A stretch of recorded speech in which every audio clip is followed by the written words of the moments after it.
മാസപ്പടി കേസിൽ മുഖ്യമന്ത്രിയുടെ മകൾ വീണ വിജയനെ കേന്ദ്രീകരിച്ചാണ് ഇഡി അന്വേഷണം. CMRL MDക്കും ഉദ്യോഗസ്ഥർക്കും അയച്ച സമൻസിൽ വീണയ്ക്കെതിരായ തെളിവുകൾ ഹാജരാക്കാനാണ് നിർദ്ദേശമുള്ളത്. കൊച്ചിയിൽ നിന്ന് ശ്രീകാന്താണ് ചേരുന്നത്. Srikanth, good morning.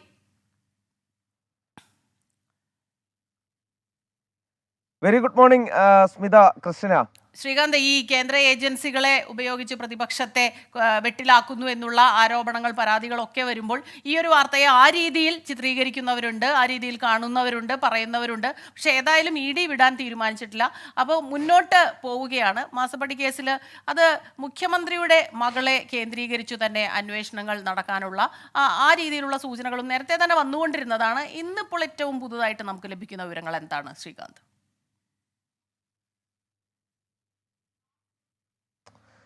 സ്മിത, ഈ CMRLന്റെ MD ശശിധരൻ കർത്ത, മാനേജർ ചന്ദ്രശേഖരൻ, അതോടൊപ്പം senior officer Anju, CFO Suresh Kumar എന്നിവർക്ക് ED ഒരു സമൻസ് അയച്ചിരുന്നു.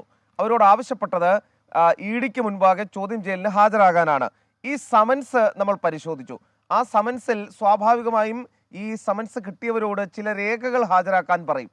ആ രേഖകൾ എന്തൊക്കെയെന്ന് മനസ്സിലാകുമ്പോഴാണ് നമുക്കൊരു വിലയിരുത്തലിലേക്ക് എത്തുന്നത്. അത് ആരെ കേന്ദ്രീകരിച്ചാണ് അന്വേഷണം എന്നുള്ളത്. അതാണ് അതിൻ്റെ ഒരു രീതി. ഇത് നമ്മൾ ആ സമൻസ് പരിശോധിച്ചപ്പോൾ നമുക്ക് മനസ്സിലാക്കാൻ കഴിഞ്ഞത് അതിൽ ഒരൊറ്റ കേന്ദ്രീകരിച്ചാണ് അന്വേഷണം നടക്കുന്നത് എന്നുള്ളതാണ്. അത് മുഖ്യമന്ത്രിയുടെ മകൾ വീണ വിജയനാണ്.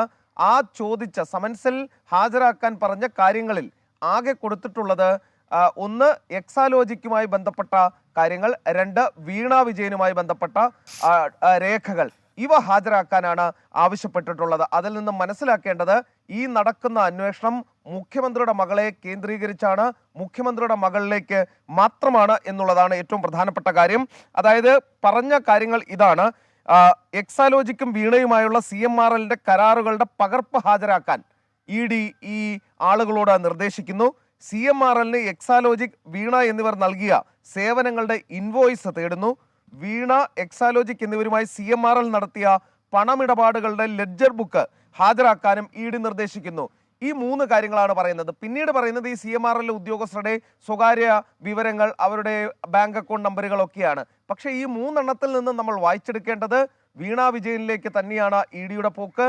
അടുത്ത ഘട്ടം എന്ന നിലയിൽ മുഖ്യമന്ത്രിയുടെ മകൾക്ക് ചോദ്യം ചെയ്യലിന് ഹാജരാകാനുള്ള നോട്ടീസ് നൽകാൻ തയ്യാറെടുക്കുകയാണ് ED. ശരി, ശ്രീകാന്താണ് കൊച്ചിയിൽ നിന്ന് വിശദാംശങ്ങൾ നൽകിയത്. വീണയ്ക്കെതിരായ തെളിവുകൾ ശേഖരിക്കാനുള്ള ഒരുക്കത്തിലാണ് എൻഫോഴ്സ്മെന്റ് ഡയറക്ടറേറ്റ് എന്നാണ് ശ്രീകാന്ത് റിപ്പോർട്ട് ചെയ്യുന്നത്. ലോകത്തെവിടെയായാലും ഏത് സമയത്തും 24 വാർത്തകളും ഓഗ്മെന്റഡ് റിയാലിറ്റി പാക്കേജുകളും എക്സ്പ്ലെയിനറുകളും വിശദമായി കാണാൻ ഞങ്ങളുടെ YouTube ചാനൽ നിങ്ങൾക്ക് സബ്സ്ക്രൈബ് ചെയ്യാം.